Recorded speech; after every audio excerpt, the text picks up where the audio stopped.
ഒരുപാട് സന്തോഷം നിറഞ്ഞൊരു ദിവസമായിരുന്നു കേട്ടോ എന്നെ സംബന്ധിച്ച് ഇന്ന് എന്ന് പറയുന്നത്. അപ്പോൾ ഞാൻ ഇതിനു മുമ്പ് നിങ്ങളുടെ അടുത്തൊരു കാര്യം പങ്കുവെച്ചിട്ടുണ്ടായിരുന്നു. എത്ര പേരത് കണ്ടു എന്ന് എനിക്കറിയില്ല. എന്താ സംഭവം എന്ന് വെച്ചാൽ, രാധാറാണിയുടെ ഒരു നിരപരാധിത്വം കണ്ണൻ തെളിയിച്ച ഒരു കഥ ഞാൻ കേട്ടിട്ടുണ്ടായിരുന്നു. അപ്പോൾ ആ കഥ ഞാൻ നിങ്ങളുടെ അടുത്ത് പങ്കുവെക്കുകയും ചെയ്തിട്ടുണ്ടായിരുന്നു.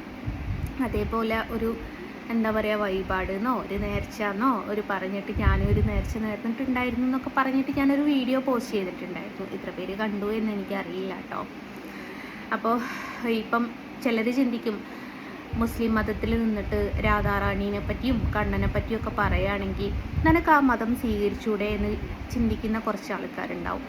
അവരോടായിട്ട് എനിക്ക് പറയാനുള്ളത്, മതം എന്ന് പറയുന്നതൊക്കെ ഓരോരുത്തരുടെ വ്യക്തിപരമായിട്ടുള്ള കാര്യങ്ങളാണ്.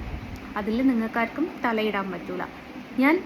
എന്നെ സംബന്ധിച്ച് എന്ന് പറയുന്നത്, ഞാൻ 3 മതത്തിലും വിശ്വസിക്കുന്ന ഒരാളാണ്.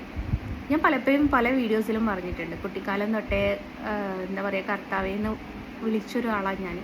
വലുതായപ്പോൾ കണ്ണനോടൊരു ഇഷ്ടം തോന്നി. അതേപോലെ എൻ്റെ മതത്തിലും നമുക്കൊക്കെ ഒരുപാട് സുഹൃത്തുക്കൾ ഉണ്ടാവില്ലേ. ചില സുഹൃത്തുക്കളുടെ അച്ഛനും അമ്മയും നമുക്ക് വളരെയധികം പ്രിയപ്പെട്ടതായിരിക്കും. അവരെന്ന് പറയുന്നത്, നമ്മളുടെ എന്തെങ്കിലും ഒരു ഇഷ്ടഭക്ഷണമൊക്കെ ഉണ്ടാക്കുകയാണെങ്കിൽ അവർ പോലും കഴിക്കാതെ നമ്മളെ വിളിച്ചു വരുത്തി കഴിപ്പിക്കുന്ന ചില അച്ഛനും അമ്മമാരും ഒക്കെ ഉണ്ടാവും. എന്ന് വെച്ച് നമ്മൾ നമ്മുടെ സ്വന്തം അച്ഛനെയും അമ്മനെയും ഉപേക്ഷിച്ച് അവരുടെ കൂടെ പോവുകയെന്നില്ലല്ലോ. അതേപോലെ തന്നെയാണ് എനിക്ക് കണ്ണനും കർത്താവും എന്ന് പറയുന്നത്.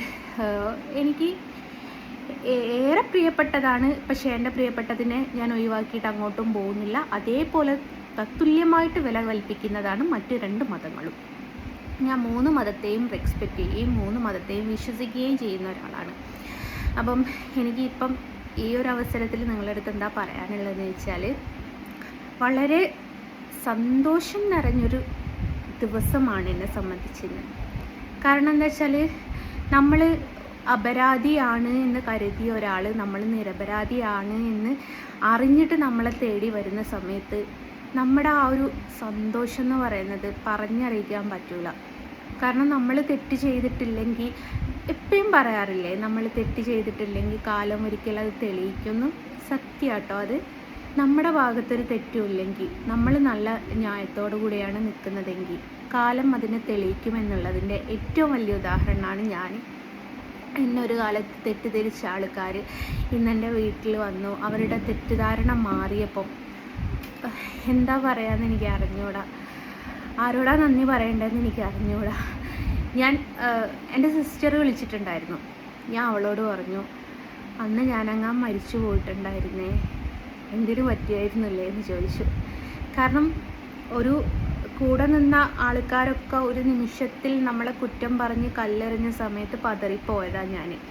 പലരും പറഞ്ഞിട്ടുണ്ട് അത് ആത്മഹത്യ നാടകമായിരുന്നു എന്നുള്ളത്. അപ്പോൾ അതിനെക്കുറിച്ച് എപ്പോഴും ഞാൻ ഒരു വീഡിയോ ചെയ്യണമെന്ന് വിചാരിക്കും. ആത്മഹത്യ നാടകമാണെങ്കിൽ എനിക്ക് ബേബി മെമ്മോറിയൽ 50,000 രൂപ ബില്ല് വന്നത്. 3 ദിവസം ICUവിൽ കിടന്നിട്ട് 2 ദിവസം 3 ദിവസം അങ്ങനെ. അപ്പോൾ ആത്മഹത്യാ നാടകത്തിന് 50,000 രൂപയൊന്നും ആർക്കും കൊടുക്കേണ്ട ആവശ്യം വരില്ലല്ലോ. ഏതെങ്കിലും മെഡിക്കൽ കോളേജിലോ MMCയിലൊക്കെ അല്ലേ നിൽക്കുള്ളൂ. അത്രമേൽ ബില്ല് വരാൻ ആരും നിൽക്കൂലല്ലോ. അതിൻ്റെ ബില്ല് വെച്ചിട്ട് ഞാനൊരു വീഡിയോ ചെയ്യുന്നുണ്ട്. എല്ലാവർക്കും തെളിവല്ലേ വേണ്ടത്. അപ്പോൾ എന്നെ സംബന്ധിച്ച് ഞാൻ പറഞ്ഞല്ലോ, എന്നെ തെറ്റിദ്ധരിച്ച 2 വ്യക്തികൾ ഇന്ന് എൻ്റെ വീട്ടിൽ വന്നു. അവർക്ക് അവരുടെ കണ്ണിൻ്റെ മുമ്പിൽ എല്ലാം വിശ്വാസം വന്നപ്പോൾ അവരെന്നോട് ചേർന്ന് നിന്ന് അതിലെനിക്ക് ഒരുപാട് സന്തോഷമുണ്ട്. ഞാൻ അപ്പോഴൊക്കെ കണ്ണാനെ വിളിച്ചിട്ടുള്ളൂ. കാരണം അവരെന്നെ തെറ്റിദ്ധരിച്ച്. കണ്ണൻ എൻ്റെ ജീവിതത്തിലുള്ളത് കൊണ്ടാണ് അവരെന്നെ തെറ്റിദ്ധരിച്ച്.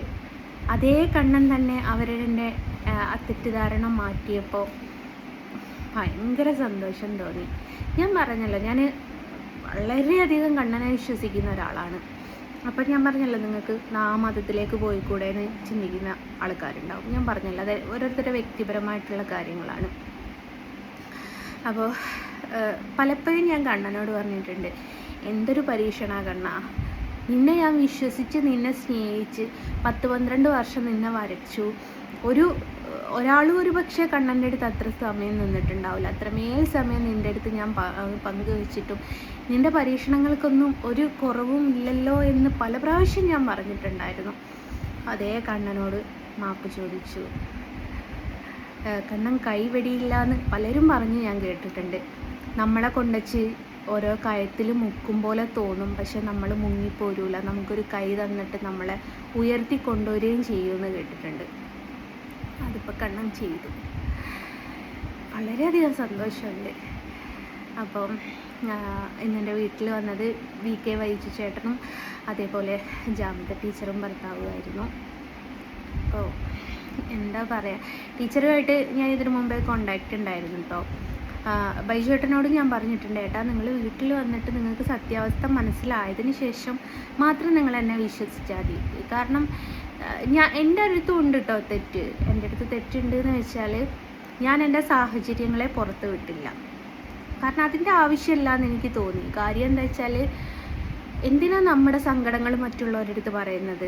നമ്മുടെ സങ്കടം പറഞ്ഞാൽ ആരും നമ്മുടെ കൂടെ വരൂല, ഇല്ലേ?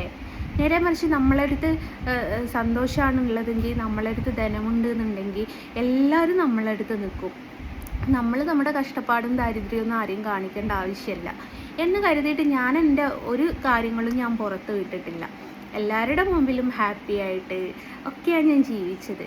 പക്ഷെ അത് തെറ്റായിപ്പോയി എന്ന് എനിക്ക് തോന്നുന്നുണ്ട്. നമ്മുടെ സാഹചര്യം മറ്റുള്ളവർ കാണുമ്പോൾ നമ്മളെന്താണെന്നുള്ള അവർക്ക് മനസ്സിലാവുള്ളൂ. ഞാനത് കാണിച്ചില്ല. ഞാനപ്പോഴും വിചാരിച്ചത്, നമ്മുടെ കണ്ണീരൊന്നും ആരോടും പറയണ്ട, നമുക്കുള്ളത് നമ്മൾ തന്നെ അനുഭവിക്കണമല്ലോ. നമ്മളിപ്പോൾ ഒരാളടുത്ത് എടോ എനിക്ക് ഇത്ര ബുദ്ധിമുട്ടുകളുണ്ട് എന്ന് പറഞ്ഞാൽ ആൾക്ക് നമ്മളെ സഹായിക്കാൻ പറ്റുമെന്ന് ഒരിക്കലും നമ്മളങ്ങനെ ചിന്തിക്കുകയും ചെയ്യരുത്. എനിക്കങ്ങനെ ആരുടെയും സഹായം ഞാൻ സ്വീകരിച്ചിട്ടില്ല എന്ന് പറയുന്നില്ല, ഞാൻ സ്വീകരിച്ചിട്ടുണ്ട്.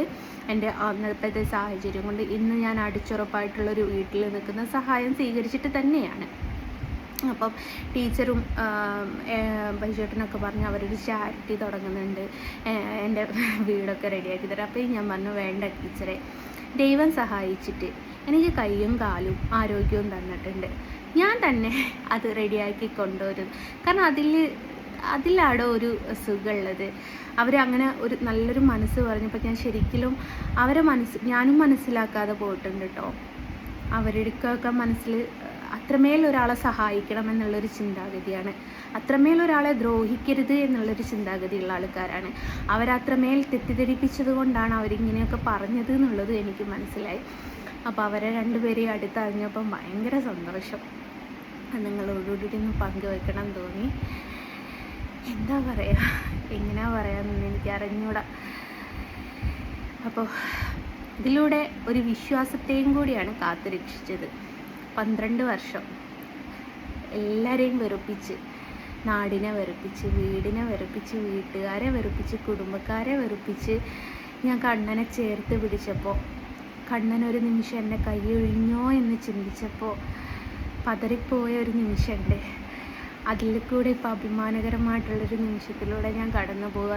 ഞാൻ പറഞ്ഞല്ലോ, നമ്മുടെ നിരപരാധിത്വം ഒരാൾ മനസ്സിലാക്കിയിട്ട് നമ്മുടെ അടുത്തേക്ക് വരിക എന്ന് പറയുന്നതിനെക്കാട്ടിലും വലിയൊരു സന്തോഷം മറ്റൊന്നുമില്ല മക്കളെ. നമുക്ക് ലക്ഷക്കണക്കിന് കോടിക്കണക്കിന് രൂപ കിട്ടിയാലും നമ്മുടെ നിരപരാധിത്വത്തോളം വരൂല ഒന്നും. അപ്പോൾ ബൈജേട്ടനോടും നമ്മുടെ ജാമിത ടീച്ചറോടും അതേപോലെ ജാമിത ടീച്ചർ ഹസ്ബൻഡ് ഞാൻ എൻ്റെ സ്വന്തക്കാക്കനെ പോലെ കണക്കാക്കുന്ന കേട്ടോ.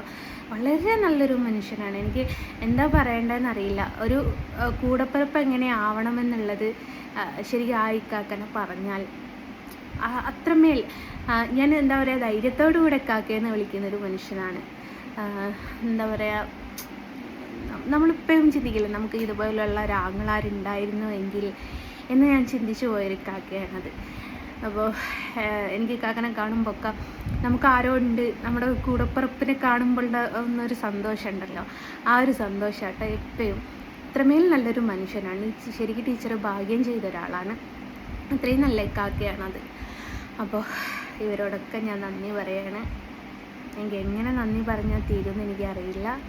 ഏതായാലും ഒരുപാട് നന്ദിയുണ്ട്. അതേപോലെ തന്നെ കണ്ണനോടും എൻ്റെ വടച്ചവനോടും കർത്താവിനോടും ഒക്കെ നന്ദിയുണ്ട്. ഞാൻ ഒരാളെയും താഴ്ത്തി പറയുകയോ ഒരാളെയും താഴ്ത്തി പറയുകയോ ഒന്നും ചെയ്യില്ല. അപ്പോൾ അങ്ങനെയാണ്. Okay, by.